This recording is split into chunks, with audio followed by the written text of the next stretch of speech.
Good morning, everybody. How you doing? Hopefully doing well. Welcome to Comics Unlimited. What makes this more of a task than a treasure? If you have a large collection, let's talk today about why these things are valuable, when they become a problem, and when we should start getting rid of them.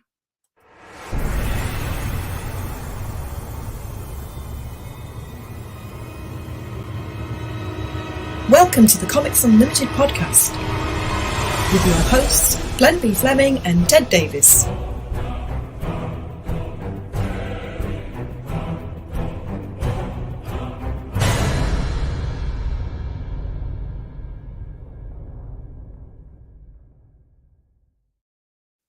Well, good morning, everybody. We had a little bit of a snafu over in the UK, and there was a power outage, and I don't know if, hopefully, Glenn's doing okay. And I ended up getting a message from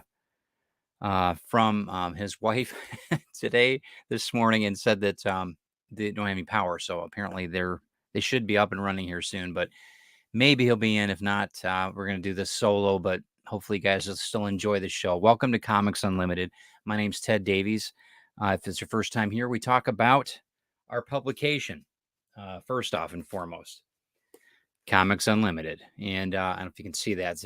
There you go. And you can find that on Amazon under the Glenn B. Fleming site. So check out everything that we're doing with Comics Unlimited. Great publication. Talks about comics history. Has some great articles in there from all different kinds of creatives, article writers, as well as comic creators and that. Check out everything that we're doing with this. This is a great book, and I really recommend if you're a comic book collector or if you're just interested in comics, Comics Unlimited is the way to go. International publication. We sell it worldwide, both in digital form and in paperback. So check that out. That would be awesome if you would. Okay, so right now, Glenn's Glenn's a little bit without power. So like I said, we're just going to run with it here. We do want to talk about our sponsor, Cashman's Comics. Here in Bay City, Michigan. Cashman's has been there 26 years. John's awesome. Check out everything that you need for your comic needs, especially for the newer stuff and for independent writers as well, creators like myself. He sells all my work at his shop as well. Say hello to Petey the dog if you're lucky enough to be in Bay City, and check it all out, cashmanscomics.com. Okay, so today I want to say good morning to everybody here. Okay, who do we have in the queue here? We've got Jody McPhee. Good morning. Carl, Donna, good morning. I've got, let's see. Hey, what's up, Pete? I got a couple things on this as far as Glenn and I were both going to talk about the comic books as far as grading them, as far as having them signed, autographed by the creators. Whether it be artists or writers or what have you, publishers, whatever. A couple different avenues on that as far as the value and what really sets the precedent. So if you guys have any information on that, go ahead and, let me know, because that's, that's something that, hey, good morning, Lewis. How you doing? Boo to you too. Let me know what you guys think too, because there's a lot of things that I can only go by my experience with it, and I know that there's a lot of us in this hobby. So, and I know that we all have different experiences with that. So, but as far as the collection goes, let me tell you a little bit of a story. So, I mean, I've been collecting for over 40 years. So, for me, I've got a different perspective because I've still got the original, a lot of the original books I had when I was, 6 years old, 7 years old. So for me, they're priceless. I don't think I'll ever get rid of them. In fact, I'm going to hand them down to my kids, even if they don't want them. So, but I'm still going to, that's what I want to do. And again, being priceless, what is value? What's the rub on that? Are people, excessively making these things more valuable in their minds, and then they're never going to get that money out? Yeah, that's true. There's some that are just so valuable, a lot of us can't even afford them. And what puts the precedent on that? So I want to talk a little bit about that. But as a collector, I kind of got a shot in the arm about 2 or 3 months ago when we ended up having a huge influx of opportunity with my buddy Pete, who's in the call right now. Pete, jump on there too if there's any thing you want to add to that. We've got a tremendous amount of a collection now that we can share to the world, literally, with an economic transfer, of course. But there's an opportunity there that, yeah, it'd be awesome to keep. But at what point do you, when does it become, uh, you're counting all your gold on your own table and nobody else can have any? That's not what it's about. This hobby should be about finishing people's collections and getting them to the point where they've reached that grail um, comic book that they haven't, it's eluded them for the last 50 years or whatever. Though that's what's the treasure side of this, I think. Um, let's see what Lewis says here. The value of books is what it is to you. So let's talk about that and what you're willing to pay. I don't consider myself a collector, but a reader, and that's understandable too. I get what you're saying there. Yes, I have a collection, but it's not like I can part with it. Yeah, and I agree with that. And it's not necessary that we do have to part with it. When it becomes a not a very stable, and I'm very much on a line here because the influx of boxes of comic boxes and everything else in our house now and in the studio is up to the ceiling. So I say this with not this in mind, but I'm not a hoarder or anything like that. But it's just because this is the type of business that it is, you have to have stock in order to supply, and that's I'm talking about people that it's to the point where they can't live, they can't manage their lives because of the excess of it all. When is enough, you know? Um, and that's, like Pete was saying here, he says, help people get their joy, continue finding yeah. And I think that collecting is important in that regard because I think, and that builds a community, right? Because we've got comic collectors nationwide, worldwide, really, that they're willing to trade for certain things. There might be something that you have that they don't have. Obviously, economics play a part of it. Um, Carl, no, and we ended up Pete had if I can full disclosure, my good friend Pete had a comic book store. That's actually how we met many eons ago. And it just got to the point now where we're in a position, we were both in a position that we could start managing this collection to where it needed to be, and that was kind of it. He offered an opportunity, and I had that the segue, the time, not the time, but the notion that I wanted to do it, the mood, and just the idea. So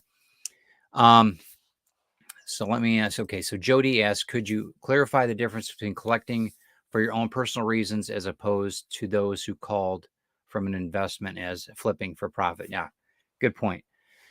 So, I mean, the difference between collecting for your own personal enjoyment, I mean, for collection is one thing, but enjoyment, like Pete was saying, if you like, I mean, just comics that don't make any sense at all. Like, hold on a second.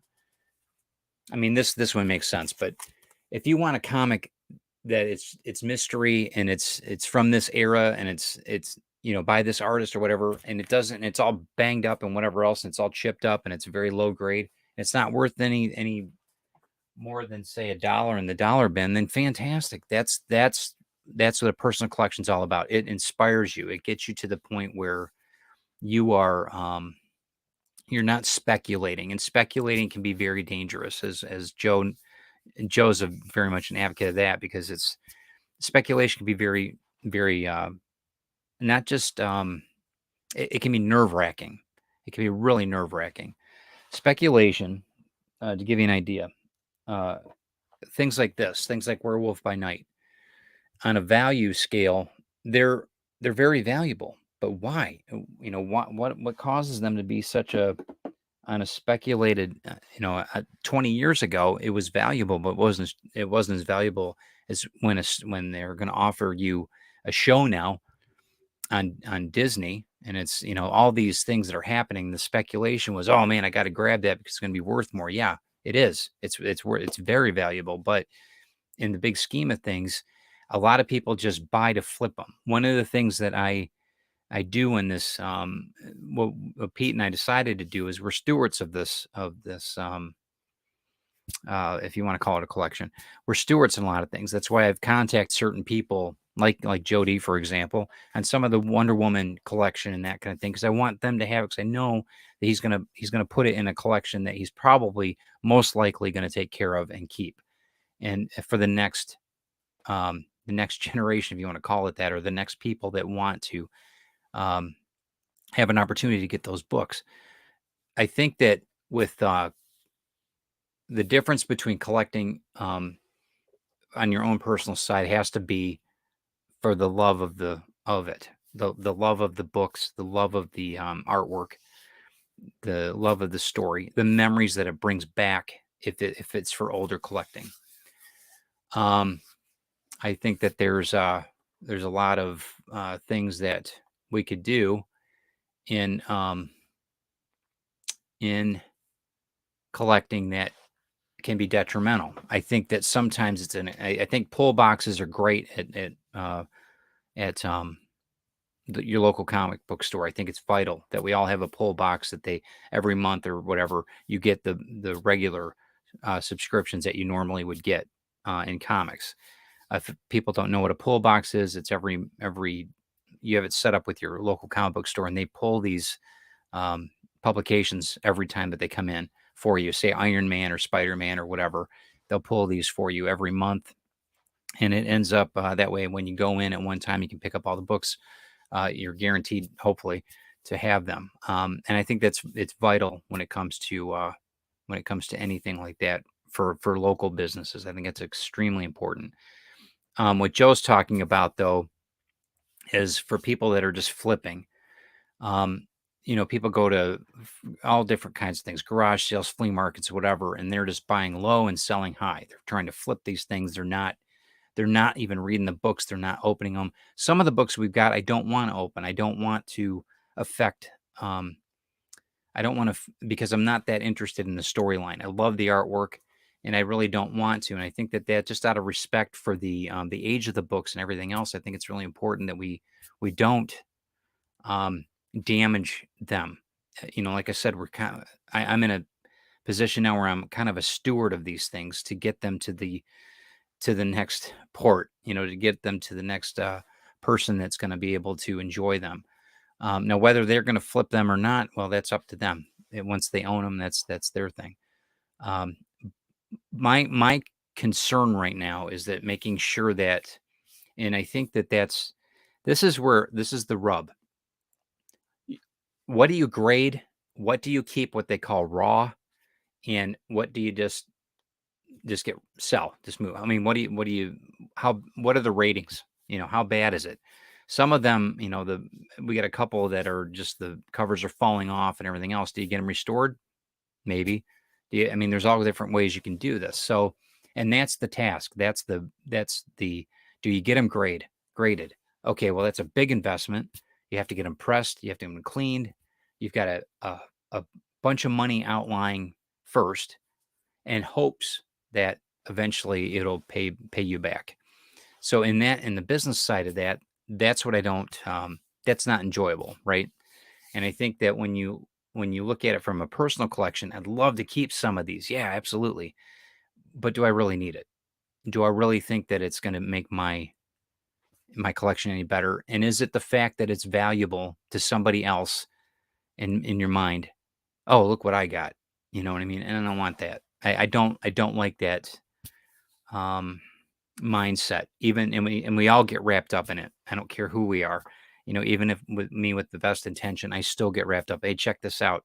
And Glenn and I are on here. We'll talk about that kind of stuff, or I'll show them the Kirby books or something. And it's I don't know. Personal collecting, though, I think is it is personal, and you have your own ways of making your collection. You can do old, new, um, anything from ash cans to, the most awesome of trade books you can possibly have with the finest art. It's a great thing. Publications in general are a great thing to collect. So let me get back to the comments here. Let's see. Lewis Bright Raven says, I'm interested in the stuff I never read in the 50s and 60s and 70s, just out of curiosity or getting indie overseas content. But modern day American superhero comics, nah. I can understand that. I think that maybe for the younger readers, it might be good. I don't know. I'm speaking out of turn because I'm not a younger reader anymore. I think that there's a lot of people that feel the same way. I think that the stories now sometimes don't click. I think that and these are, I talked about it. We do time travel. These books are time travel for me. I've said it a few times on my shows. It's awesome to see like Glenn B. Fleming or well, any of us really that read books.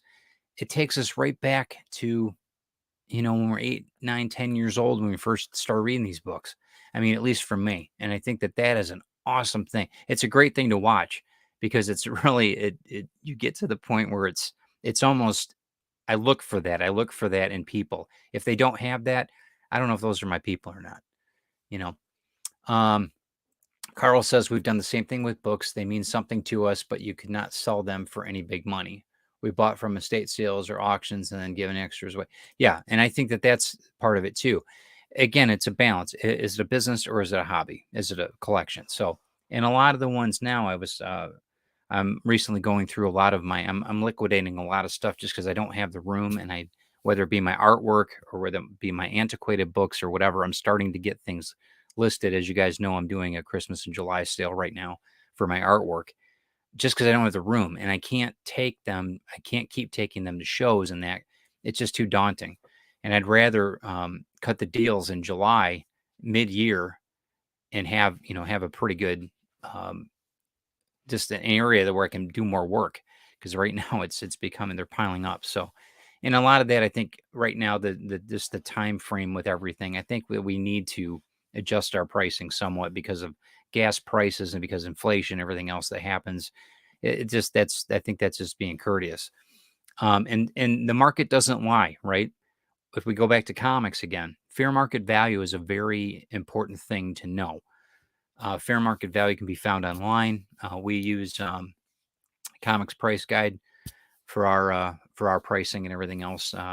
And we do everything a lot of that digitally. We're starting to put everything on a digital account, so now people will know what we have for sale directly, what we have boxes, just inventory in that, which helps. We still have to have long boxes and short boxes, and everything else in our storage, but until that gets moved. But there's yeah, it's a learning curve on that. So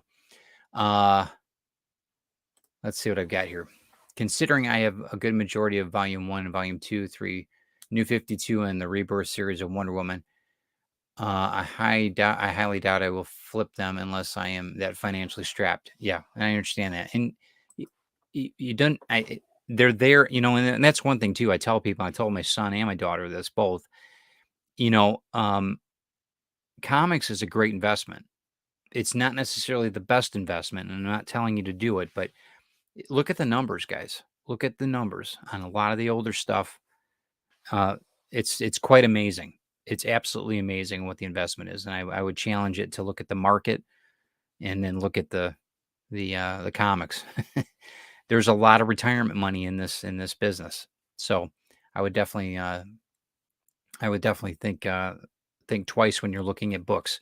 Even the newer stuff now. Some of the newer stuff is very valuable in some regards because of the speculation market that we talked about. And I'm not saying quick money. This is something that I would look at it from a long term. And one thing about this collection that we have, that Pete and I have, is they're like I said, they're time capsules, and they need to be stewarded to the next.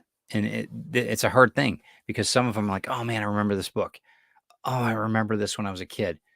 Do you need it though? And does it really need to be part of your personal collection? I don't know. But the treasure in it all, I think, is not just monetary. I don't know if it's nine tenths of the law is having it, right? But it's not. It's more so I think the treasure is just the love of the hobby, the experience of it all, and the way that it makes you feel um, like you were when you were a kid. And that's not an easy thing in today's world. Not an easy thing. Let me show you here too.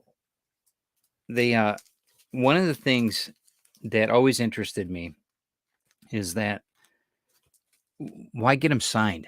What was the point of that? I know when I first started doing my books and that, people would ask for my signature on things, and I would always, did they want me to sign it to them or to just my signature? And I usually just sign my signature.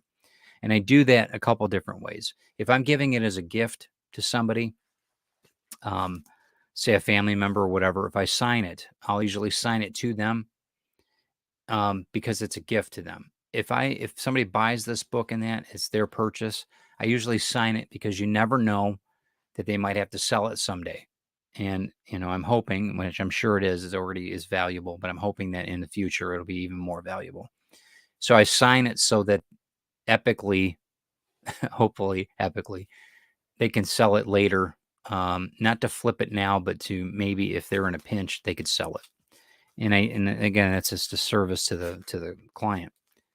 But like things like this, how do you know it's Joe that signed this? Well, you get a couple certifications here, which help. These things. This is why it's important that you've got these. Not every book has authenticity, and it's really important that you do have that because I think it's super important. But like this Vampirella, I bought it years ago, and I think that I read it once, still remember it, and it's just a great. The artwork's phenomenal, but I'm glad Joe signed it. Part of my collection, like this one here. This is a prime example. Now this one's going to get graded. This is Joe Sinnott. Now what's interesting about this, as well as a lot of the on this, especially in the Fantastic Four, this era, this is 53. 52 is down getting graded right now, getting or it's in transit to be graded. But things like this, when an author is, or excuse me, when an inker or artist or whatever writer, they pass away, I mean, they're not obviously signing anything anymore. Even before that, even before they move on, there's not who's to say that they're going to sign anything without a grading company or whoever to be involved with it. They're worth more money when they're signed, but I know that it's a point in time that creator touched that product, and that's what makes it so valuable. If they're not going to be around anymore, like say for George Perez and that, George signed a ton of stuff, especially for Pete, and we're better for it, as far as, and it's got a signature, his signature of him of this on this work. When you don't have that anymore, it's like we were going to talk to you about. Glenn and I were going to talk today when he was here about Jack Kirby and how he signed books that he had. He was going to show some of the signatures and that. That's a huge thing. Now I don't know monetarily what that is. It $100 more? Is it $500 more? Is it $1,000? I don't know. I know when Stan Lee signed a few things, it shot through the roof. And now that he's no longer with us, I mean, these things are just going to get more valuable because obviously they're not signing signatures anymore. George Perez, Jack Kirby, Stan Lee, etc. Joe Sinnott. So, when you look for a signature, make sure that if it comes with an authenticity certificate, fantastic. If it doesn't, then you might have to jump through a little bit of hoops to get it certified, especially if it's going to be graded. But again, do you need that? Do you really need that? Let me go drink here.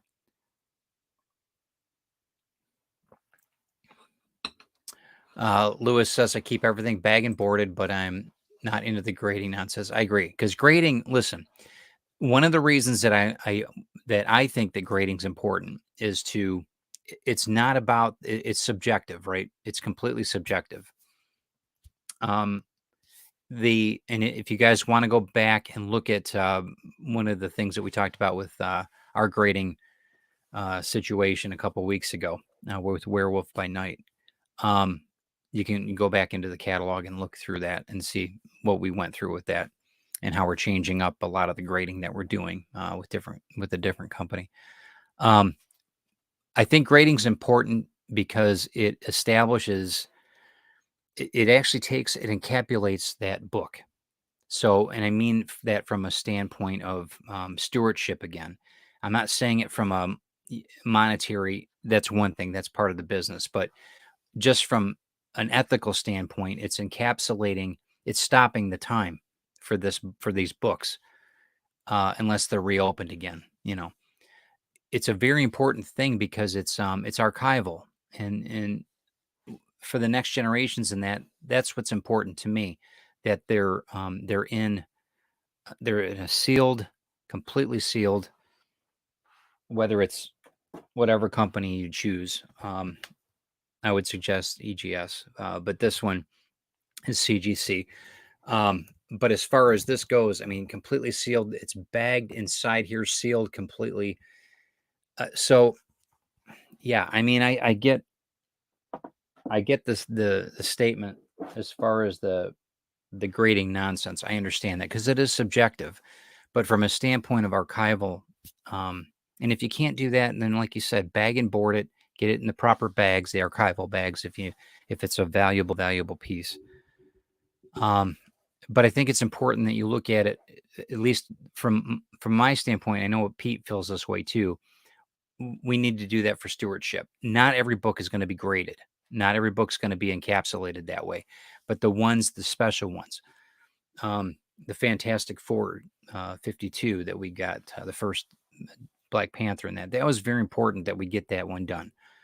A few of the Neil Adams books that we've got, we wanted to make sure that they were encapsulated properly. The first appearance of Doctor Strange, very important.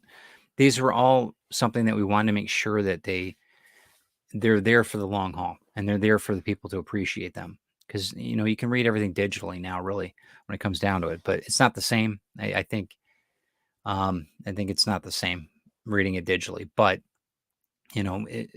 more so than anything else, it's archival. We wanted to get it so that, and I think that that's a really important part of this business. Forget the grading. But as far as encapsulating it and getting it to the point where it'll last, it'll be protected. That's why we decided that we wanted to do that for the very special copies, including the ones that are going to be, we haven't even talked about yet, but we will in the future. Let me just read. If you guys could like and share this out too, I would appreciate it greatly.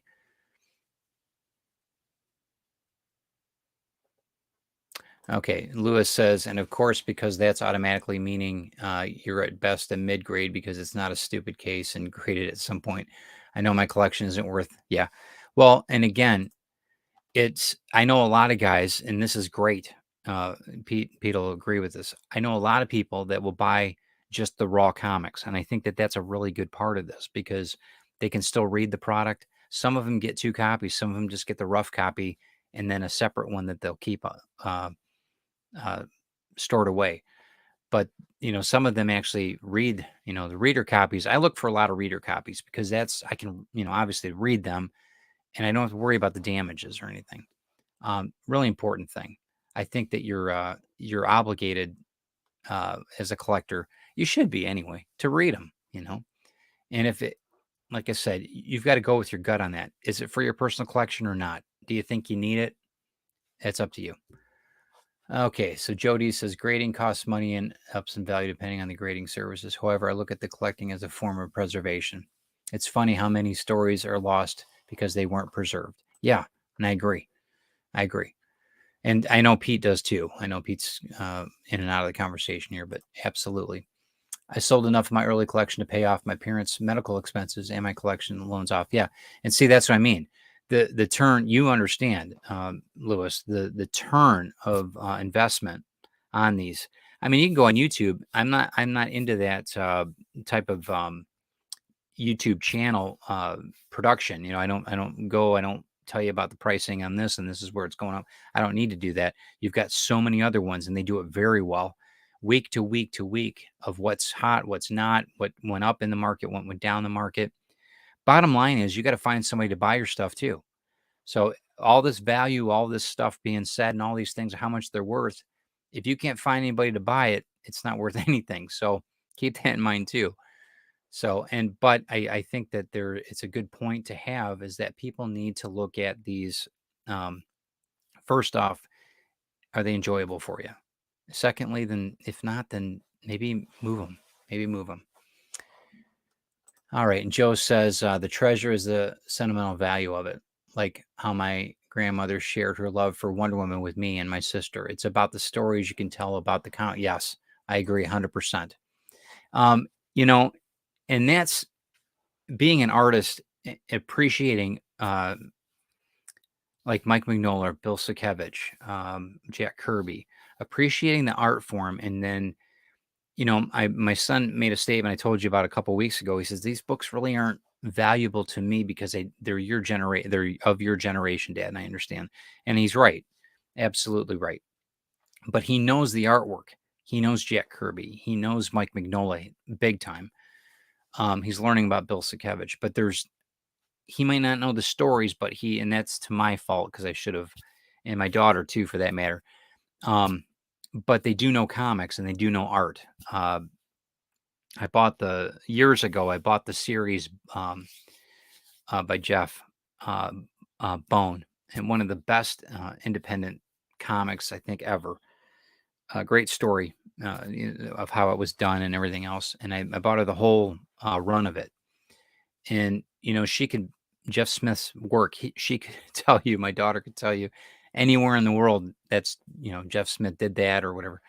And that's important to me, that even if the stories aren't there, at least there's some remnant of hope that there might be some collecting going on in the future with that. Anyway, okay. So yeah, the sentimental part of it is very important. I think that is probably the most important thing. Monetary is fleeting. And Lewis says getting signatures from originally was for a memory of meeting the person. Now, since everybody is selling online and shipping them, it's not quite the same. I agree with that too. And a lot of the times, I would pay a proxy to go because I couldn't get to the Comic-Cons that these people were going to be at, work related or whatever.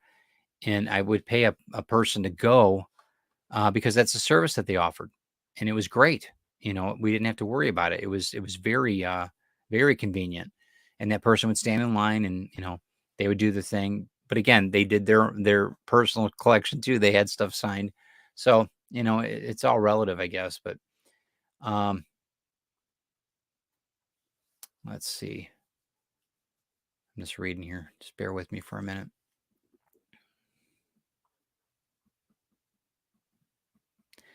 Yeah. So, and like I said, encapsulating the book itself, it's for the next person, and I think that's important because eventually, we can't take it with us, right? So when does any collection become a task or a problem? I know a lot of collectors of vehicles, cars, motorcycles that the family's burdened with after they move on, after they die. And it's and there might be a plan to sell them on auction or whatever. And it's just a burden. So, I mean, just be sensible, enjoy the hobby, enjoy what you're collecting in that, but be realistic. Because there might be somebody else that might need that comic to finish a run. And you know what? The money might be nice too. So for you.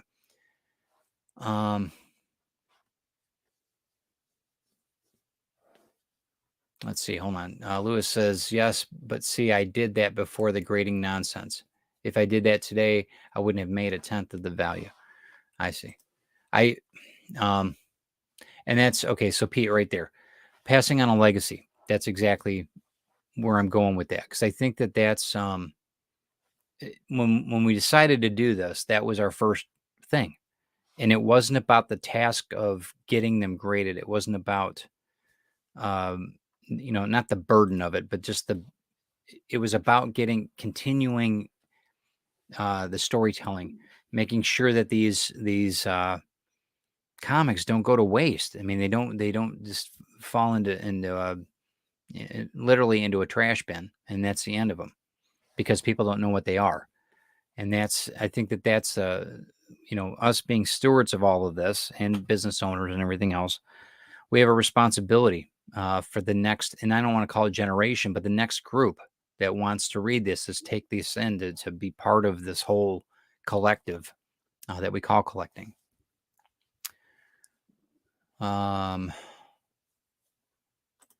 Yeah, and that's when it does get expensive. In lots too. Yeah, I can understand. It does get very. Lewis says, as for archival is when you have an actual historical collection, like Harvard University or Michigan State's collections. Just my opinion. Yeah, I can understand that. Archival I'm using as a loose word because all of us can have archives, right? All of us. Our filing cabinet's an archive. Our portfolios are archives, depending on how we store them, and that's what I meant by it. There was one thing I was listening to. It was on YouTube. They're called pedigrees, pedigree collections.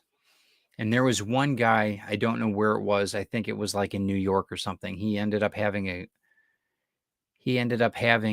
worked at a bank, I think. Or no, it was an art. It was I believe it was, I don't know if it was a National Institute of Art where it was, but he bought, I think he bought 2 copies of every book from like 1960. I want to say, from like Fantastic Four or whatever. And this guy did store them. He stored them, like the whole run, everything. It's an incredible collection. And I don't think anybody could touch that. I mean, these were all amazing. Pete, you might know who this guy was, but this collection is just unbelievable. Unbelievable. And I don't think there's any collection that's higher rated because what this guy did. Now, he was an archivalist. That's what he did for a living. And he knew the value even back in the 60s and the 70s of what these comics had, literally what the Americana, the artwork was. I forget the guy's name, but these pedigree collections, you'll hear that a lot. And so like I said, archival was just a word I'm using to make sure, but I get what you're saying. Like the Michigan State's collection is just incredible. Michigan State's collection is just, as far as comics history and everything, it's just insane. And Pete knows more about that one. I don't know if you've been down there yet, man, but I think you did. You were down there, but man, it's an amazing collection. Good morning, Ryan. How you doing? How's it going? They had a power outage in the UK where they're at, so he's not on today, unfortunately. So, but we're hoping he's aggressively relaxing. Says, I always got comic creators to sign. This is AR's book. If you have it something horribly wrong, this is AR's book. If you have it, something's going horribly wrong signature. Okay. I'm not sure what that means, but okay. Yeah, Glenn's power's out. Okay.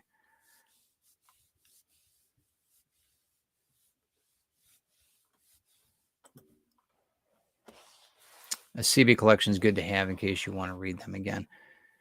Yeah, I mean, like I said, you as a collector in general, and you're learning because you've got a new you've got to learn, or you're learning with the new collection that you've got too. I think that it's important that I really like the digital format because there's no wear and tear. I mean, that's one thing I love about it, but it's not the same. It's just not the same. There was one weird thing that I heard about this last week on YouTube. There was a collector that he bought the books and he didn't get them graded. He didn't get them sealed or anything. He always had them in bags and boards because he likes opening them and smelling the books.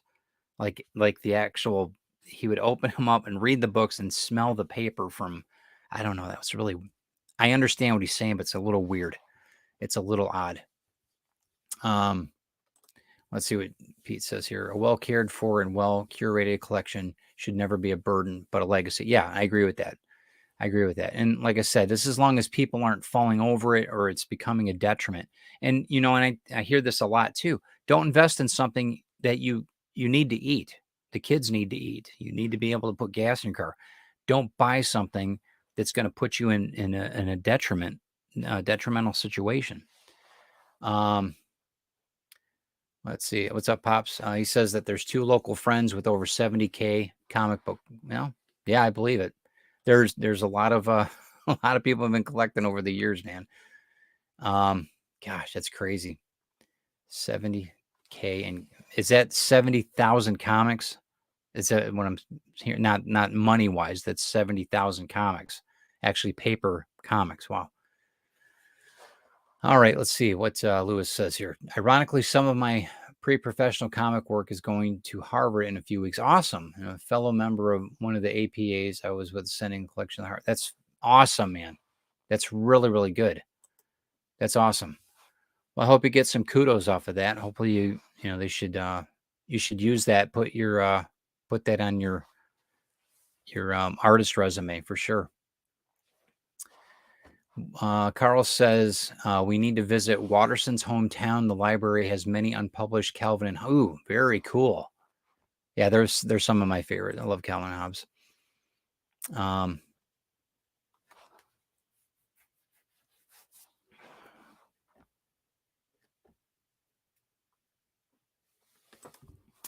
Yeah, that's a TV Guide collector guy. Insane story. He was the finest of all. Okay. I'm kind of in part of that conversation. Not quite there. So yeah, so you get an idea now of at least why these things are, you've got to find out what the value is. It doesn't matter if they say that it's worth, $100,000, $30,000 or whatever. If you don't know what it is and it doesn't inspire you, it's not worth a penny, in my eyes.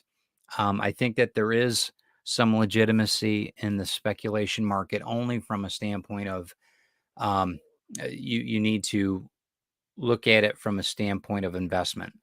You don't have to invest in it, and you shouldn't if you don't feel right about it. Always go with your gut on it. But I think that speculation is important. I think it's overblown. I think that it gets too crazy, and I think that it's got to be kind of regimented a little bit. There's excitement, and the big thing about it is FOMO. If you haven't heard that, fear of missing out, FOMO, and it's that I think drives everything. People think that they're going to miss out on the next best thing, the quick money, the newest book that's going to be, or the oldest book that's just been put in for development. The reality is that you're not going to miss out. The market's going to show what the value is. So if you buy it at a certain price and it doesn't go up, maybe goes down, well, that's part of the market. It's unfortunate. But other times it goes up. So it's just a matter of time. It's a time, it's a luxury of time, really. And when it all boils down to it, all said and done, all paper books are sealed and whatever else. Time's the only commodity we've got. And when it comes down to it, if you want to enjoy this book for a certain amount of time in your life, then you pick it up, you read it, and you enjoy it. If you don't, move it on, give it to somebody else, sell it to somebody else, trade it for something else. Yeah. Okay. It was 70,000 comics. Yeah. You got about 7,000. Yeah. Yeah. It's pretty amazing over the years, how many books have, that I've got, both antiquated books and then comic books, but then how many books have moved around, how many have given away, or sold in that. Well, okay, then that's a good point, Carl. My brother had some cash. Instead of fixing his roof, he bought more Apple stock. Well, it depends on how long how bad the roof was and how quick he flipped the stock. So, it's all relative. But yeah, if you get to that point, Uh, so he's got stock, but he had tarp a hole. See, I don't see. That's not. You got to have a sound. You got to have a sound house.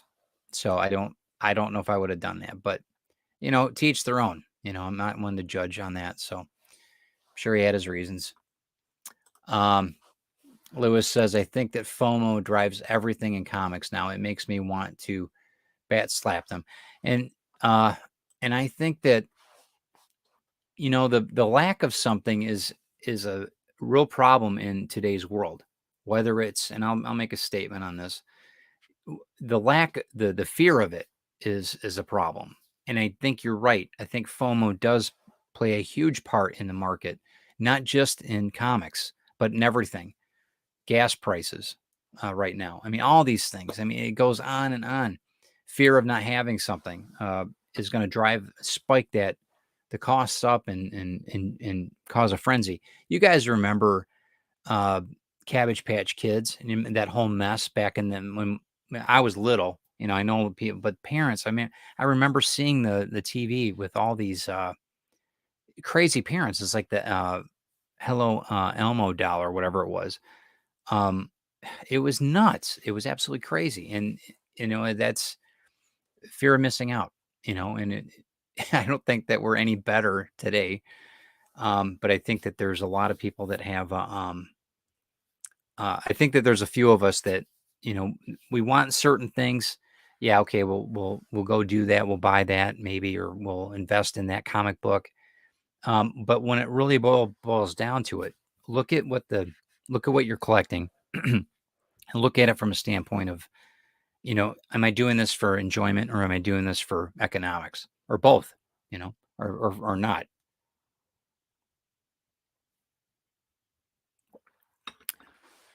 Pop says this is his fourth collection. He's had about 40,000 over in his life. Yeah, I can understand that.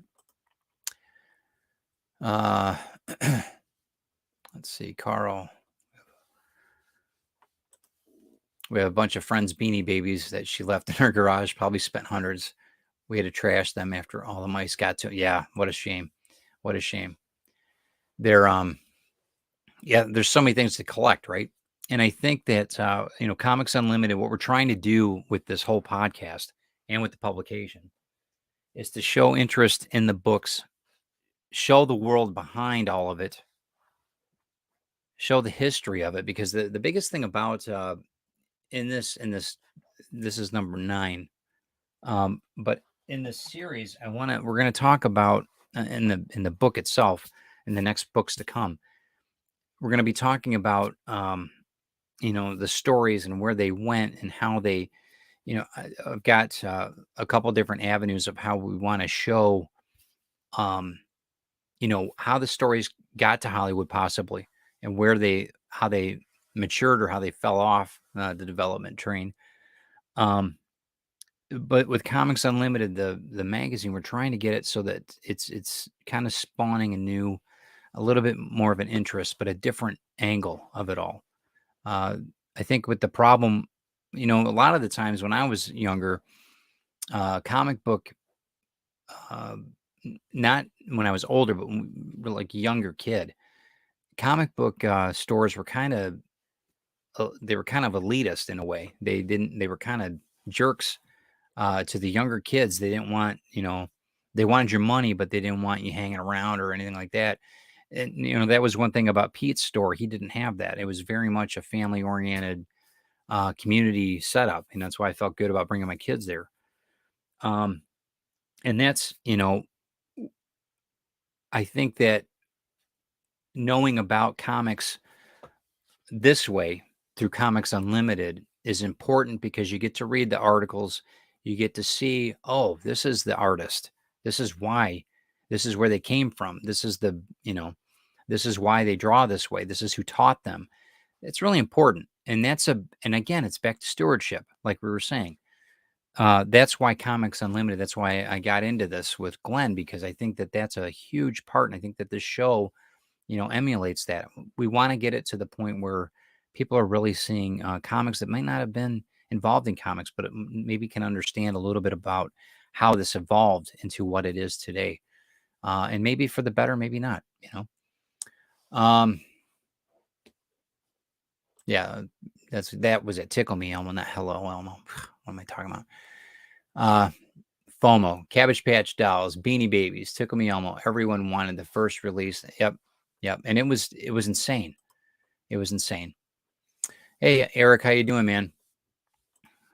My grandmother had an easier time finding the Cabbage Patch than Optimus Prime that year. Wow. She had to get in a fight over it. That's ridiculous. I mean, and it's still happening, right? Even with that, I mean, we've got it's not, I don't think, any better. It really depends on how you act. All you can do is control the way you act. And just don't be a jerk. There he is. Glenn, how you doing, man? You want to come on for the next 5 minutes or just in the audience? Just got the power back on? No problem, man. Fuses blew out in the night. No, not a problem at all. Not a problem. I've just been winging it, bro. So, let's see. Joe says the only time I got caught up in FOMO was when the Sega Dreamcast was released. To avoid the rush on the US release, I actually imported a Japanese one and bought. Wow. Okay, I'm going to use that to my advantage, man. So, you know what? FOMO did attack you once. I'm going to use that to my advantage, Joe. And the biggest thing about all of it in any collecting is just don't lose if you start losing yourself in it and the enjoyment's not there, then you're not collecting. You're burdening yourself. You're anchoring yourself. And that's not what it's about. And I've been guilty of that before. I think sometimes I still am. Because you get that, man, it's so cool. I own this, but does it really matter when it boils down to it? Yeah, sometimes it does. And it's the sentimental value of it all. I remember when when I first read this Star Wars story, I first got my first Hellboy book and how it changed everything, how the artwork changed me and, all that, that whole acceptance of it and being able to relive it just by seeing that image of the book or taking the book out of the package again and rereading it or smelling it like that guy does, whatever. I have to say, I shouldn't laugh at that because I do understand that when you go into an old bookstore, it's got that paper smell, and not the it's a little musty, but not like the moldy smell or anything, but that is I get what he's saying. I know that there was a part actually at the comic book store. There's a part that Pete was part of. The gentleman that had the book section of it, he had all paperback books, and I remember that smell in that room, and it was like an old library, and I get what the guy's saying. So, like I said, each his own. And you still, and he says he still has it. You still have the Sega. You could probably get some money for that, bro. I bet you could. I see some of these guys that go to the garage sales and stuff, and let's see what we got. Glenn Fleming. It's kind of sad that the Strange Tales books I've had from the 1965, the ones my brother brought home and got me into all this soon will no one will get. Well, I don't know, man. I mean, you got crazy people like us talking about it and doing publications about it, doing podcasts about it. So I don't know. I mean, we're on this, and this is on we're putting this out.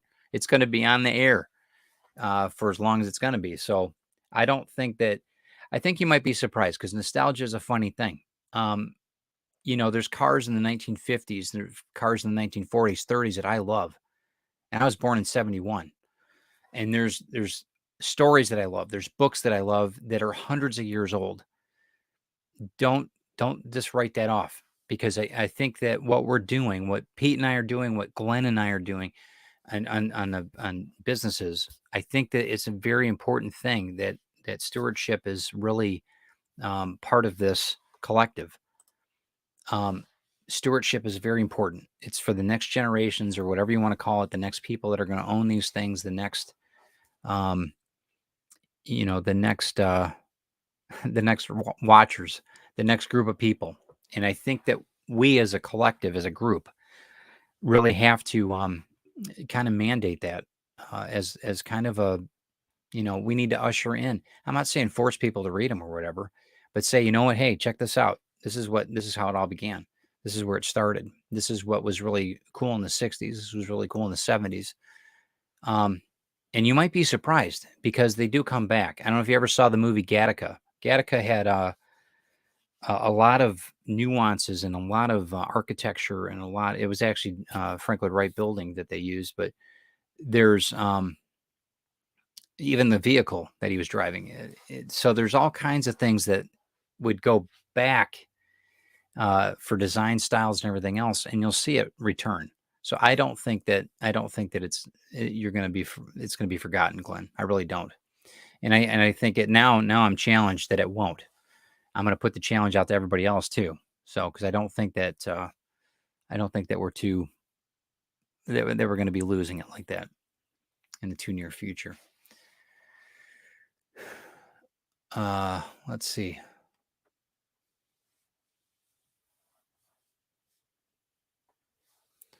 Glenn says they'll want the books, but the stories will be. Well, I don't know. I disagree. There might be something that, and you know what? And if they are lost, then it's our fault. I mean, it's us as it's like the war stories you hear, about the last veteran passing away from World War II or whatever. If they didn't document the stories like you did for your dad and everything else, they would be lost. So, by all means, I mean, let's make it a commitment that we keep these stories going. Whether it's a campfire story or whether it's a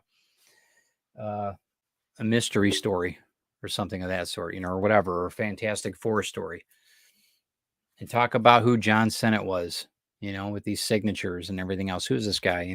This is what we do. This is how we collect, and this is how we steward the next collecting group. Let me see what else I've got here. Okay. So FOMO is at its greatest when you feel that you must be the first to have or the first to receive gains from it. The Dreamcast was one such thing in the early college days. Yeah, I can imagine. Well, we were a lot younger too back then, man. That's, we did a lot of stupid things when we were younger, but I think it's good though. You enjoyed it. It's not a stupid thing actually, because you enjoyed it. You were doing something that you enjoyed at the time.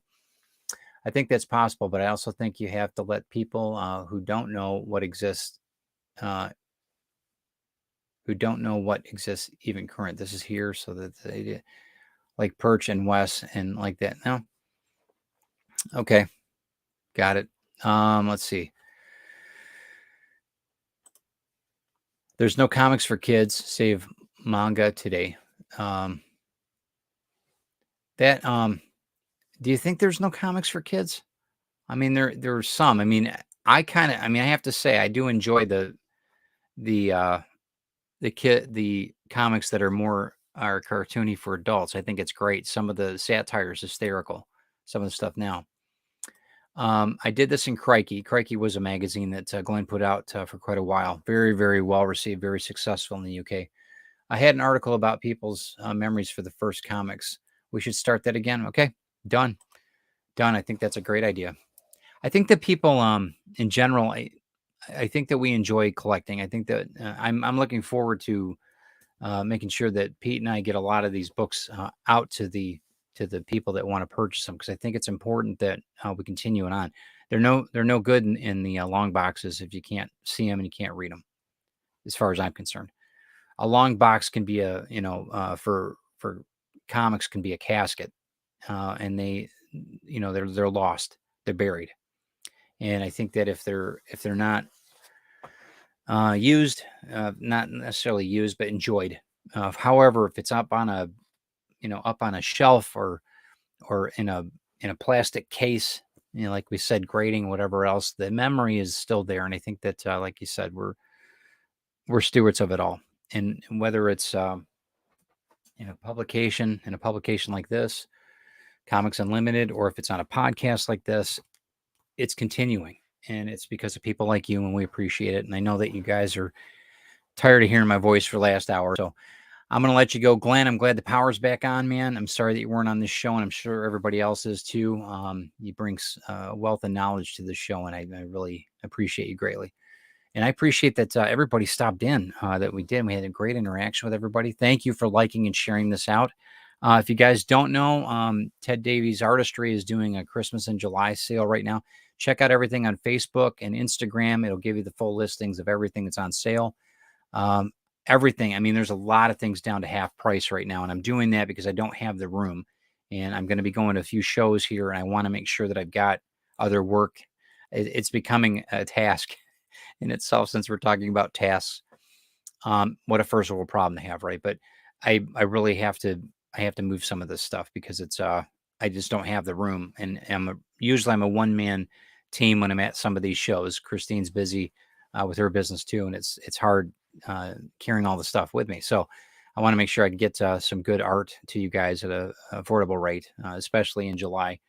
So before the rates go up. So until Sunday, July 17th coming up at noon, I'll have these things up for sale. So message me if you want to purchase, and we will talk to you. Thank you again, Glenn.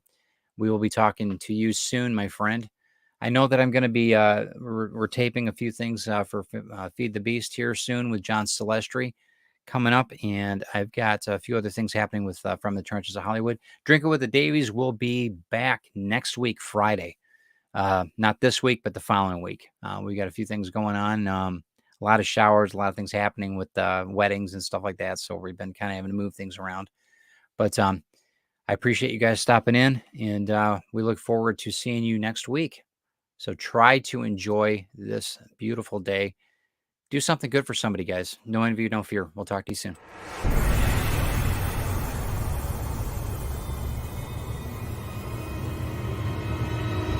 Welcome to the Comics Unlimited podcast with your hosts, Glenn B. Fleming and Ted Davies.